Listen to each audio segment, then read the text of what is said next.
Hello दोस्तों, economic lecture series में आपका स्वागत है। आज हम लेक्चर 14 की बात कर रहे हैं। दोस्तों, दो ही लेक्चर बचे हैं। आज हम बात करेंगे एनबीएफसीज की, और उसके बाद हम बात करेंगे regulation of credit by RBI. ज्यादातर चीजें इसमें ऑलरेडी कवर हो गई, सिर्फ आरबीआई क्या है, कैसे काम करता है, वो बात हम करेंगे। नॉन बैंकिंग फाइनेंशियल इंस्टीट्यूशन हमारा आज का टॉपिक है। तो पहले समझते हैं नॉन बैंकिंग फाइनेंशियल इंस्टीट्यूशन या कंपनीज क्या होती हैं। ये इंस्टीट्यूशन वो इंस्टीट्यूशंस होते हैं जो बैंकिंग सर्विसेज तो देते हैं, बट इनका बैंकिंग लाइसेंस नहीं होता, मतलब ये बैंक्स नहीं होते।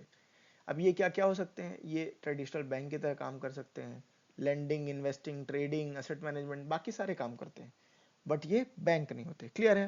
तो इनका इकोनॉमिक रोल क्या है? इंडियन फाइनेंस सेक्टर को लेकर ये काफी ज्यादा फोकस्ड होते हैं। दूसरा, इनका रेगुलेशन कौन करता है? इनका भी रेगुलेशन आरबीआई करती है। एक्टिविटीज क्या होती हैं? Loan, share, insurance, chit fund, ये सारे काम में ये कंपनीज काम करती है। रजिस्ट्रेशन किनका होता है, किस पे होता है? कंपनीज एक्ट के तहत होता है। याद रखिएगा, बाकी का बैंकिंग रेगुलेशन एक्ट के तहत होता है, मगर इनका कंपनीज एक्ट के तहत होता है। टाइप्स कितने होते हैं? तो यार देखो, ये 10 तो मैंने आपको बताए हैं, जैसे असेट फाइनेंस कंपनी हो गया, investment company, loan company, infrastructure finance, core finance. Depending on the requirement of financial sector we can create a NBFCs. कहां से क्रिएट होगा? With the permission of RBI. Clear है? उसके बाद अब अगर हम कंपैरिजन करें कि इनमें और बैंक में क्या डिफरेंस है, तो पहला ये जो कॉलम है ये है बैंक्स का, ये है कॉलम एनबीएफसीज का। टू द पॉइंट हम बात करने वाले डेफिनेशन इनका डिफाइंड होते हैं, ये बैंकिंग रेगुलेशन एक्ट 1949, और ये डिफाइंड होते हैं कंपनीज एक्ट। मतलब ये कंपनी है और ये क्या है? बैंक। रेगुलेटर अथॉरिटी, इसमें आरबीआई होता है, इनमें मिनिस्ट्री ऑफ कॉर्पोरेट अफेयर्स भी अपना रोल प्ले करता है। इसके बाद डिपॉजिट, ये एक्सेप्ट कर सकते हैं डिपॉजिट को, ये डिपॉजिट एक्सेप्ट नहीं कर सकते अनटिल अनलेस आरबीआई इनको अप्रूव करके दे। पेमेंट, ये नेफ्ट, आरटीजीएस, यूपीआई करते हैं, इनका पेमेंट डायरेक्टली करने के लिए इनको ऑथराइजेशन नहीं है, इनको पेमेंट करने के लिए बैंक्स को अप्रोच करना पड़ता है। चेकबुक इनको अलाउड है, यहाँ पे चेक का कोई काम ही नहीं है क्योंकि ये पेमेंट खुद कर नहीं सकते। इनको सीआरआर और एसएलआर मेंटेन करना होता है, यस बैंक को तो करना ही होता है, बट इनके लिए इंपॉर्टेंट ही नहीं है। फिर उसके बाद बात आती है क्रेडिट क्रिएशन की, तो ये डिपॉजिट या लेंडिंग के थ्रू क्रेडिट क्रिएट कर सकते हैं। इनको क्या होता है? इनको बोरोड फंड चाहिए होते हैं, या इनका खुद का अपना जो इन्वेस्टमेंट फंड होता है वो यूज करना होता है। सर्विसेज बहुत सारी ये दे सकते हैं। इनका क्या होता है? हर एक एनबीएफसी का अपना एक पर्पस होता है, जैसे किसी का लोन है, किसी का लीजिंग है, किसी का लोन प्लस लीजिंग है, किसी का इन्वेस्टमेंट है।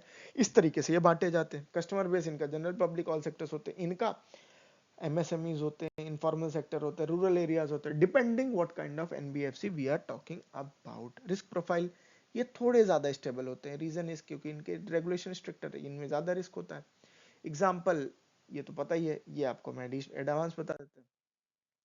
अब इंडिया और छत्तीसगढ़ में एनबीएफसी का क्या रोल है, तो ये मैं चाहता हूँ ये पांच पांच सात पॉइंट आप याद कर लो। पहला, फाइनेंशियल इंक्लूजन। दूसरा, एमएसएमईज और लाइवलीहुड को सपोर्ट करते हैं। तीसरा, कंज्यूमर और पर्सनल क्रेडिट में भी ये काम करते हैं, चाहे वो टू व्हीलर हो, फार्मिंग हो, होम अपग्रेड्स हो, कई सारी चीज़ों के लिए ये ऑलरेडी प्रोवाइड करते हैं। माइक्रो फाइनेंस और सेल्फ हेल्प ग्रुप्स के साथ इनका लिंकेजेस होता है, जिससे ये बेटर सर्विस का पेनिट्रेशन दे पाते हैं। देन इंफ्रास्ट्रक्चर डेवलपमेंट में अपना अच्छा खासा रोल होता है, चाहे वो इलेक्ट्रिफिकेशन हो, चाहे वो एग्री लिंक रोड्स हो, कई सारे।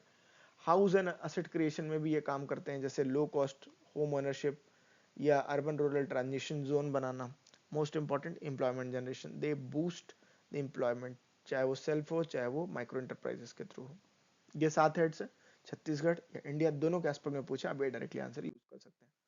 मैंने कुछ एग्जांपल भी दिए हैं just to make you understand, जैसे बजाज फाइनेंस लिमिटेड, आप सब ये जानते हैं, मुथूट फाइनेंस है, पावर फाइनेंस कॉर्पोरेशन है, एलआईसी हाउसिंग फाइनेंस है, इनका अपना स्पेसिफिक रोल है। एक और कॉन्सेप्ट आता है दोस्तों, वो आता है बैड बैंक्स का। बैड बैंक क्या होते हैं? इनको असेट रिकंस्ट्रक्शन बैंक भी कहते हैं। कई भैया क्या होता है, सिंपल है, मान लो बैड लोन हो गया, ये बैड लोन है, अब बैंक को समझ नहीं आ रहा है क्या करते हैं, क्या करना है। तो ये जो बैड बैंक है, ये बैंक को जाके बोलते हैं कि तुम मुझे ये लोन बेच दो।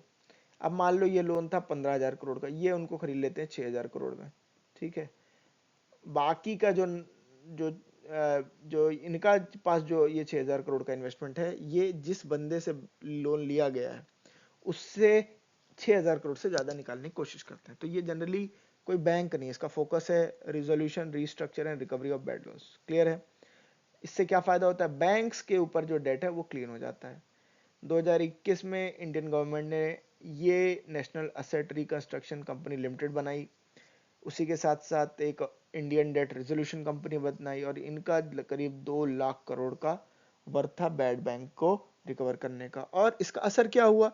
इंडिया का आज के टाइम पे एनपीए एट इट्स लोएस्ट चल रहा है। सिग्निफिकेंस, बैंकिंग सेक्टर की हेल्थ इससे बेहतर होती है, इन्वेस्टर का कॉन्फिडेंस आता है और डेट रेजोल्यूशन में ये अच्छी खासी मदद करते हैं। तो दोस्तों एनबीएफसी में से ज्यादा कुछ और आपके लिए इंपॉर्टेंट नहीं है। आई होप ये लेक्चर आपको पसंद आया होगा। मिलते हैं अगले लेक्चर में, जिसके बाद हमारा इकोनॉमी हो जाएगा खत्म। चलिए दोस्तों।